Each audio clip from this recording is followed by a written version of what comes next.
Well, hello, Rain. Hello. Welcome to our counseling session. What would you like to talk about today? Um, I've just been feeling really down lately, and honestly, I think I might be depressed, but I don't really know why. Like, there's just so much going on that I just don't know what's causing it. Like, maybe I'm just sad. I don't know. Like, I just don't know. So, hoping you Okay, can help me figure it out. thinking you're sad, um, and I would love to help you figure it out. Do you think this could be an issue uh, that you want to talk more about? That you would want to what specifically is going on for There's just like, I feel like everything in my life, there's like stuff going on that I'm just like not happy with, and but I can't like pinpoint exactly what it is. Like, I'm not happy at home, and then I go out with friends and I'm not happy. Like, I just don't know, like, what's going on. you? Okay, so when you talk about your family and you talk about going out, what I'm hearing you say is that there's different factors in your life that might be causing some of the sadness or issues that you're talking about here. Mm-hmm. Yeah, definitely. I don't think it's just one thing. Like, I think it's a bunch of things contributing. But again, like, I just don't know how to pick what it is or what is making me the most sad. You know. Okay. Well, in this session, we have a strategy that we can use to help you kind of clarify some of those thoughts for you and even for me to continue on to identify, help us together identify what are some of the problems that you're facing right Okay. now. It's called a eco map. Do you mind if I write one up on the whiteboard? Yeah. And Sure. Why? okay, Why are we using this again, though? Sorry. okay. So one of the issues that you were talking about was just almost like a fogginess, kind of an unclarity about what's going on. And I think an eco map could actually help us to make it clear what is happening for you. Okay. Okay. So this is you, Rain, and this is kind of your own life. This is your sphere of influence and control and kind of you. But there's also in your life, there could be family, and you might want to put specific people in this. Um, and there is also, did you say you had a place that you're working at? Mm-hmm. Yeah. So you also have work, I'm also in school right now and too. you're also in school. Okay, so when we're talking about family members, who are the people that we're thinking about? Probably my mom Yeah, mom and my stepdad. and stepdad Then I have a little sister as well. and a little sister. Little sister. Okay. And um, so also what's going on is you're working, and where are you working at? I'm working at Cactus Club. Cactus Club,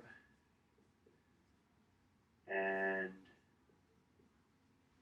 you are studying I'm in social work right in social work. now. Great.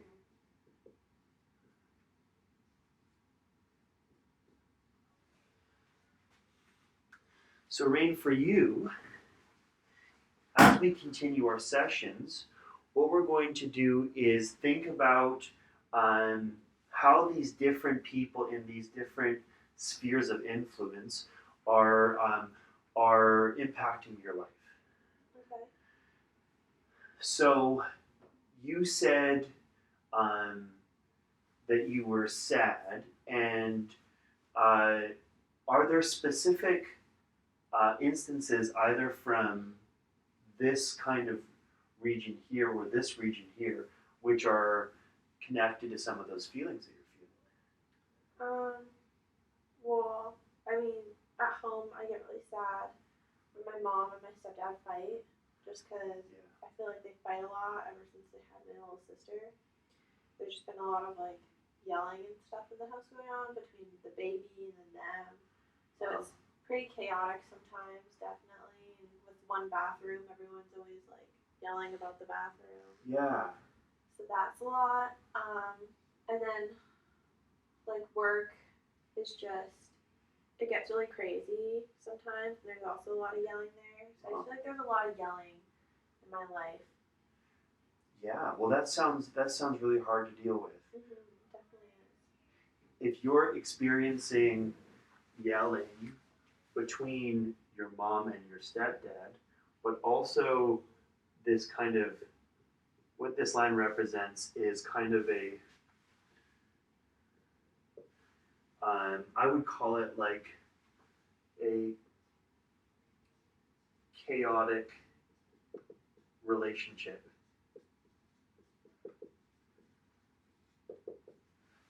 So you're experiencing chaotic relationships. You're witnessing them between your mom and your stepdad, but you're also having one between you and maybe some of the employers at Cactus Club.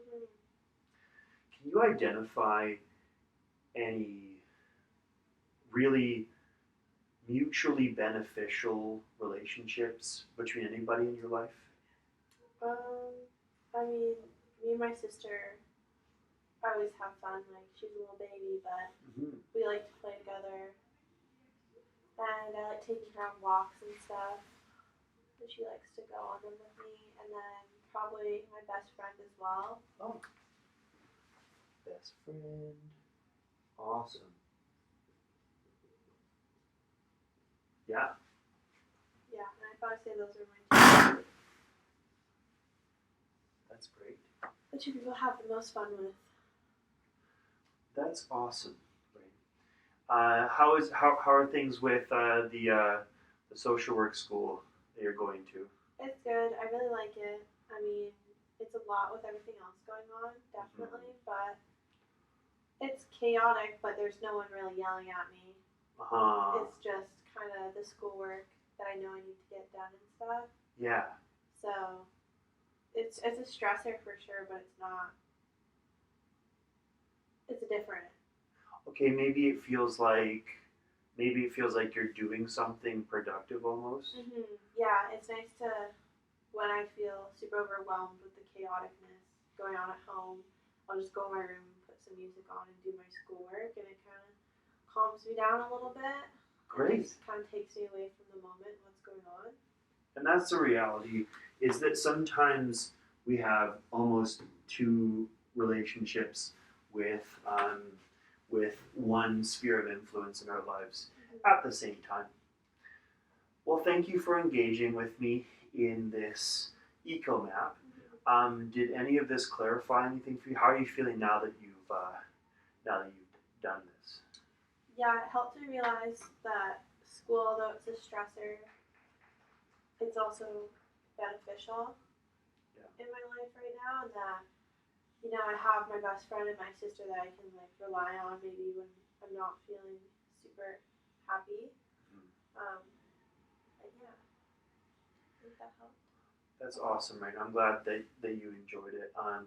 And so we'll continue working with something like this, and maybe even debriefing some of these relationships that you have. Yeah, that sounds great. Thank you. You're welcome.